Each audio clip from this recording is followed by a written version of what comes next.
नमस्कार दोस्तों, अभी अभी बहुत बड़ी खबर निकलकर सामने आई है। एक साथ भारतीय जनता पार्टी को कई झटके लगे हैं। पूरी खबर आपको विस्तार से बताएंगे। वहीं दूसरी तरफ आपको बता दें, मध्य प्रदेश के मुख्यमंत्री शिवराज सिंह चौहान की मुश्किलें बढ़ गई हैं। एक मामले को लेकर सुप्रीम कोर्ट ने नोटिस जारी किया है। वहीं दूसरी तरफ आपको बता दें, राजस्थान मामले पर सुप्रीम कोर्ट से बड़ी खबर निकलकर सामने आई है। क्या फैसला हुआ है उसके बारे में विस्तार से बताएंगे आपको। वहीं दूसरी तरफ आपको बता दें, राजस्थान ऑडियो विवाद में फंसे केंद्रीय मंत्री शेखावत की और भी मुश्किलें बढ़ गई हैं। 824 करोड़ के घोटाले के केस में फंसे हैं, जिस पर कोर्ट ने बड़ा आदेश दिया है। वहीं दूसरी तरफ आपको बता दें, फरार चल रही बीजेपी के एक पार्षद और उसके पति को पुलिस ने गिरफ्तार किया है। साथ ही एक भाजपा प्रदेश उपाध्यक्ष को भी पुलिस ने गिरफ्तार किया है। दोस्तों, क्या है पूरी खबर, एक एक कर सभी खबरों को विस्तार से जानेंगे। लेकिन इससे पहले, क्या आप भी चाहते हैं कि सचिन पायलट को कांग्रेस में वापिस हो जाना चाहिए और राजस्थान की गलत सरकार को पूरे 5 साल के लिए चलने देना चाहिए? कमेंट कर अपनी राय जरूर बताएं और इस वीडियो को ज्यादा लाइक और शेयर करें। दरअसल आपको बता दें, 3 महीने पहले मध्य प्रदेश में कांग्रेस की सरकार गिराकर भारतीय जनता पार्टी ने सरकार बना ली थी। लेकिन अब मध्य प्रदेश में भाजपा सरकार की मुश्किलें बढ़ गई हैं। सुप्रीम कोर्ट ने मध्य प्रदेश विधानसभा के पूर्व अध्यक्ष एनपी प्रजापति की याचिका पर सीएम शिवराज सिंह चौहान और मुख्य सचिव को नोटिस जारी किया है। दरअसल पूर्व विधानसभा के अध्यक्ष ने कोर्ट में याचिका दायर कर सवाल उठाया था कि शिवराज मंत्रिमंडल का आकार विधानसभा में सदस्यों की संख्या को देखते हुए वैधानिक व्यवस्था के खिलाफ है। उनकी याचिका में कहा गया कि वर्तमान विधानसभा सदस्यों की संख्या के मुताबिक 34 मंत्री नहीं बना जा सकते हैं। वर्तमान में विधानसभा में सदस्यों की संख्या जितनी है, उसके हिसाब से विधानसभा सदस्यों की 15% संख्या से ज्यादा मंत्री बनाए जा सकते। यह कानूनी व्यवस्था है। लेकिन शिवराज सिंह चौहान के मंत्रिमंडल में तय संख्या से भी ज्यादा मंत्री बनाए गए। पूर्व अध्यक्ष ने इसे सुप्रीम कोर्ट में चुनौती दी थी। दरअसल आपको बता दें कि मध्य प्रदेश की शिवराज सरकार ने इसी महीने 2 जुलाई को अपने मंत्रिमंडल का विस्तार किया था। अपने मंत्रिमंडल विस्तार में 28 नेताओं को मंत्री पद की शपथ दिलाई थी। इसमें कैबिनेट और राज्य मंत्री भी शामिल है। आपको बता दें कि मध्य प्रदेश में इस समय शिवराज सिंह चौहान के मंत्रिमंडल में कुल 33 मंत्री हैं। मध्य प्रदेश विधानसभा के पूर्व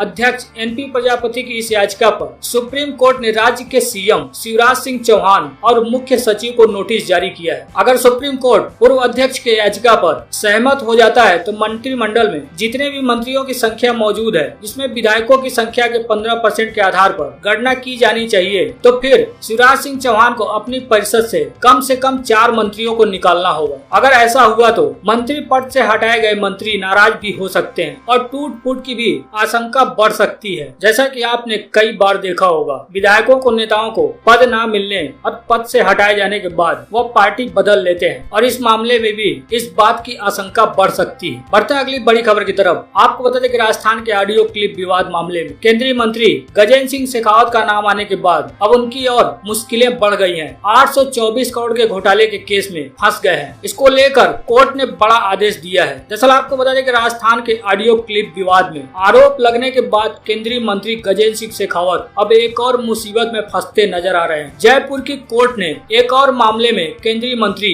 गजेंद्र सिंह शेखावत की मुश्किलें बढ़ा दी हैं। एक घोटाले के मामले में उनके खिलाफ जांच के आदेश दिए हैं। आपको बता दें, कोर्ट ने संजीवनी क्रेडिट कोऑपरेटिव सोसाइटी घोटाला मामले में जांच के आदेश दिए हैं। केंद्रीय मंत्री का नाम संजीवनी क्रेडिट कोऑपरेटिव सोसाइटी घोटाले में उनकी पत्नी और अन्य लोगों के साथ शिकायत में लिया गया था, जिसमें हजारों निवेशकों के कथित रूप से लगभग 900 करोड़ रुपए का नुकसान हुआ था। इसी मामले में कोर्ट ने जांच के आदेश दिए हैं। आपको बता दें कि बाड़मेर निवासी गुमान सिंह और लालू सिंह की रिवीजन को स्वीकार करते हुए जांच के आदेश दिए गए। याचिकाकर्ताओं की ओर से दायर किए गए रिवीजन के मुताबिक उन्होंने संजीवनी क्रेडिट कोऑपरेटिव सोसाइटी में लाखों रुपए जमा कराए थे। सोसाइटी ने पैसा गजेंद्र सिंह शेखावत और इनके सहयोगियों की कंपनियों में लगाया था। इस बीच यह सोसाइटी करोड़ों रुपए के घोटाले में फंस चुकी है। इस घोटाले की इससे पहले एसओजी ने जांच भी की थी। जांच कर रही एसओजी ने मामले में इनके खिलाफ जांच को लंबित रखकर कोर्ट में चालान पेश कर दिया था। अब इसी मामले को लेकर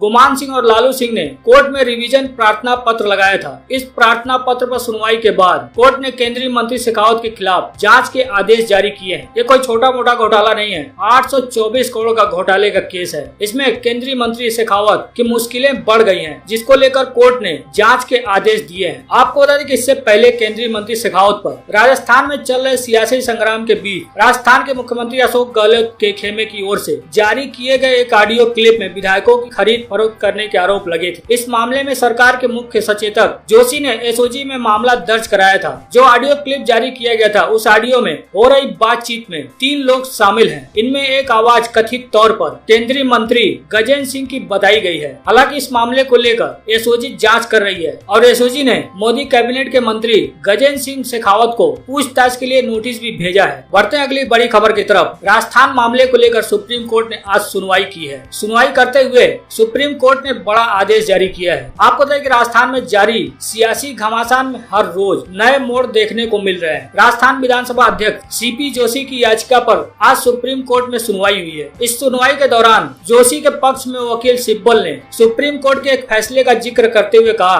अदालत अध्यक्ष की अयोग्यता की कार्रवाई की प्रक्रिया में हस्तक्षेप नहीं कर सकती। इसी को लेकर सुप्रीम कोर्ट ने कहा है कि किसी सदस्य पर आपको भरोसा नहीं है, इसका मतलब यह नहीं है कि उसकी आवाज दबा दें। राजस्थान विधानसभा अध्यक्ष की याचिका पर सुनवाई करते हुए सुप्रीम कोर्ट ने कहा, यह कोई साधारण मामला नहीं है। ये जो विधायक हैं, जनता द्वारा चुने निर्वाचित जनता के प्रतिनिधि हैं। सुप्रीम कोर्ट ने कहा है कि इस मामले को कानून के दायरे में रह के सुना जाएगा। सुप्रीम कोर्ट ने एक आदेश जारी करते हुए राजस्थान हाई कोर्ट के फैसले पर रोक लगाने से इनकार कर दिया है, जिसमें राजस्थान के हाई कोर्ट ने पायलट पक्ष के मामले को सुनते हुए 24 जुलाई तक के लिए कोई भी फैसला देने से रोक लगाने के लिए कहा था। अब सुप्रीम कोर्ट इस पर फैसला सुनाएगा, तब उसी कसौटी पर हाई कोर्ट के फैसले को परखा जाएगा। आपको देखें, राजस्थान हाई कोर्ट कल कांग्रेस से बागी हुए सचिन पायलट की गुट की अपील पर फैसला अपना सुनाएगा। कल के फैसले के बाद साफ हो सकता है कि सारे विधायक अयोग्य ठहराए जाएंगे या फिर नहीं। बढ़ते हैं अगली बड़ी खबर की तरफ। आपको तो एक चप्पल कांड में फरार चल रही मथुरा की बीजेपी पार्षद दीपिका रानी और उसके पति को गिरफ्तार कर लिया गया है। वहीं इसके साथ ही बंगाल भाजपा के प्रदेश उपाध्यक्ष राजू बनर्जी को भी गिरफ्तार किया गया है। आपको बता दें कि उत्तर प्रदेश की मथुरा पुलिस ने चप्पल कांड में फरार चल रही बीजेपी की महिला पार्षद दीपिका रानी और उसके पति पुष्पेंद्र सिंह को गिरफ्तार कर लिया है। यह चप्पल कांड के बाद वहां से फरार चल रहे थे। दरअसल पिछले दिनों मथुरा में नगर निगम की बैठक के दौरान भारतीय जनता पार्टी की महिला पार्षद दीपिका रानी और वहां के नगर आयुक्त के आपस में कुछ बहस हो गई थी, जिसके बाद दीपिका रानी नगर आयुक्त पर हमलावर हो गई थी। इस दौरान उन्होंने उन पर चप्पल भी चलानी चाहिए थी, लेकिन बीच बचाव में नगर आयुक्त सामने आ गए थे। नगर आयुक्त के पीए को ही दीपिका रानी ने चप्पलों से धून दिया था। बीच बचाव करने वाले नगर आयुक्त के पीए को ही भड़की दीपिका रानी ने चप्पलों से पिटाई कर दी गई, जिसके बाद इस मामले में थाना कोतवाली में पार्षद और उनके पति के खिलाफ केस दर्ज कराया गया था। एफआईआर दर्ज होने के बाद पार्षद और उनके पति को लगातार पुलिस ढूंढ रही थी, जिसके बाद उन्हें अब यानी दीपिका रानी जो बीजेपी की पार्षद हैं और उनके पति को गिरफ्तार कर लिया गया है। वहीं दूसरी तरफ बंगाल में विरोध प्रदर्शन कर रहे भाजपा प्रदेश उपाध्यक्ष राजू बनर्जी को एक मामले में गिरफ्तार किया गया है। दरअसल आपको बता दें कि पश्चिम बंगाल में हत्याकांड मामले में छात्रा के पीड़िता के परिवार की गिरफ्तारी और छात्रा के मौत की सीबीआई जांच कराने की मांग को लेकर रायगंज में धरना दिया जा रहा है। विरोध प्रदर्शन के दौरान आज भाजपा प्रदेश उपाध्यक्ष राजू बनर्जी को पुलिस ने गिरफ्तार कर लिया है। पुलिस की ओर से बताया गया है कि छात्रा हत्याकांड में सीबीआई जांच की मांग को लेकर दिए जा रहे 3 दिवसीय धरने के दूसरे दिन भाजपा को धरना समाप्त करने का निर्देश दिया गया था। पुलिस के इस आदेश के बाद भी भाजपा समर्थक वहां पे धरना देते रहे। हालांकि पुलिस के आदेश के बाद कुछ देर बाद वहां से जहां पे धरना दिया जा रहा था वह मंच हटा रहे थे, लेकिन इसी बीच भाजपा के प्रदेश उपाध्यक्ष राजीव बनर्जी धरना स्थल पर पहुंचकर धरना मंच के सामने भाषण देना शुरू कर दिया, जिसके बाद पुलिस ने उन्हें रोका और भाषण देने से मना किया। हालांकि वो नहीं माने, जिसके बाद आखिरकार पुलिस ने उन्हें गिरफ्तार कर लिया। बढ़ते हैं अगली बड़ी खबर की तरफ। भाजपा को झटका देते हुए बीजेपी में शामिल होने के 24 घंटे के अंदर ही भारतीय फुटबॉल टीम के पूर्व खिलाड़ी ने राजनीति छोड़ दी। आपको बता दें कि भाजपा में शामिल होने के एक दिन बाद भारतीय फुटबॉल टीम के पूर्व खिलाड़ी मेहताब हुसैन ने बुधवार को कहा कि वह किसी राजनीतिक दल से नहीं जुड़े हैं। कोलकाता मैदान में मिडफील्ड जनरल के नाम से मशहूर हुसैन ने कहा कि राजनीति छोड़ने का फैसला व्यक्तिगत है, क्योंकि वो राजनीतिक दल में शामिल होने के अचानक लिए गए फैसले से अपने परिवार और शुभचिंतकों को हुई पीड़ा से व्यथित है। उत्तरी बंगाल के पूर्व कप्तान को भाजपा की प्रदेश इकाई के अध्यक्ष दिलीप घोष द्वारा मंगलवार को भारत माता की जय के नारों के साथ भाजपा का झंडा थमाया गया था और उन्हें पार्टी में शामिल कराया गया था, जिसके बाद उन्होंने 24 घंटे बाद ही राजनीति से संन्यास ले लिया। हुसैन ने इसके साथ ही एक फेसबुक पोस्ट किया है, जिसमें उन्होंने कहा है, आज से मैं किसी भी राजनीतिक दल से नहीं जुड़ा हूँ। मैं अपने इस फैसले के लिए सभी शुभचिंतकों से माफी मांगता हूँ। हूँ। किसी ने भी यह फैसला लेने के लिए मुझ पर दबाव नहीं डाला। राजनीति से दूर रहने का फैसला पूरी तरह से मेरा व्यक्तिगत फैसला है। भारत की तरफ से खेले गए 30 मैचों में 2 गोल करने वाले हुसैन ने कहा कि वह राजनीति में आए थे क्योंकि वह और लोगों से जुड़ना चाहते थे। उन्होंने आगे लिखा कि इस मुश्किल वक्त में मैं अपने लोगों के साथ रहना चाहता था। उन मजबूर चेहरों ने मेरी नींद ले ली थी, इसलिए मैंने अचानक राजनीति का रुख कर लिया। लेकिन मैं राजनीति में आकर जिन लोगों की सेवा करना चाहता था, उन लोगों ने कहा कि मुझे राजनीति से नहीं जुड़ना चाहिए। वे मुझे राजनीतिक के तौर पर नहीं देखना चाहते थे। हुसैन ने कहा कि उनके राजनीति से जुड़ने के फैसले से पत्नी और बच्चे भी आहत थे। हालांकि भारतीय जनता पार्टी ने आरोप लगाया है कि पश्चिम बंगाल में तृणमूल कांग्रेस की धमकियों के कारण हुसैन ने यू टर्न लिया है। हालांकि इन आरोपों के बाद तृणमूल कांग्रेस के दिग्गज नेता ने इन आरोपों को सिरे से खारिज किया है। बढ़ते हैं अगली बड़ी खबर की तरफ। आपको बताइए कि राहुल गांधी ने प्रधानमंत्री पर बड़ा हमला बोला है। हमला बोलते हुए कहा मोदी सिर्फ अपनी छवि बनाने में जुटे हुए हैं। आपको बताइए कि राहुल गांधी ने प्रधानमंत्री मोदी पर निशाना साधते हुए कहा कि प्रधानमंत्री नरेंद्र मोदी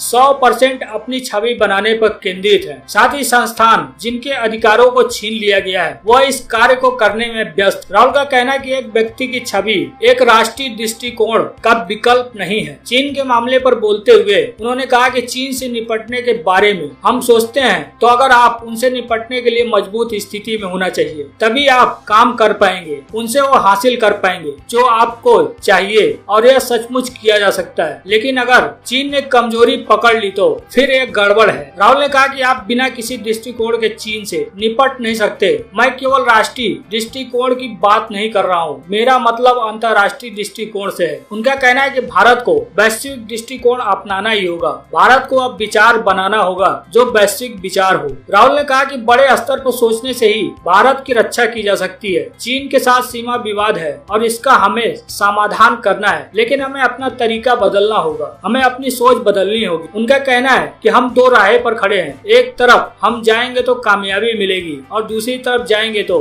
अप्रासंगिक हो जाएंगे। राहुल ने कहा कि मैं चिंतित हूँ क्योंकि एक बड़े अवसर को गंवाया जा रहा है। उनका कहना है कि क्योंकि हम दूर की नहीं सोच रहे हैं और हम आंतरिक संतुलन को बिगाड़ रहे हैं, हम आपस में लड़ रहे हैं। राजनीति में देख लीजिए पूरे दिन पार्टियां आपस में लड़ रही हैं। उनका कहना है कि प्रधानमंत्री मेरे प्रतिद्वंदी हैं और मेरी जिम्मेदारी है कि मैं उनसे सवाल पूछूं। आपको बताइए कि राहुल गांधी ने एक वीडियो सीरीज की शुरुआत की है। इसी वीडियो सीरीज के कड़ी में राहुल गांधी ने भारतीय जनता पार्टी और प्रधानमंत्री पर निशाना साधा है और चीन को लेकर यानी चीन भारत विवाद को लेकर कई सवाल पूछे हैं।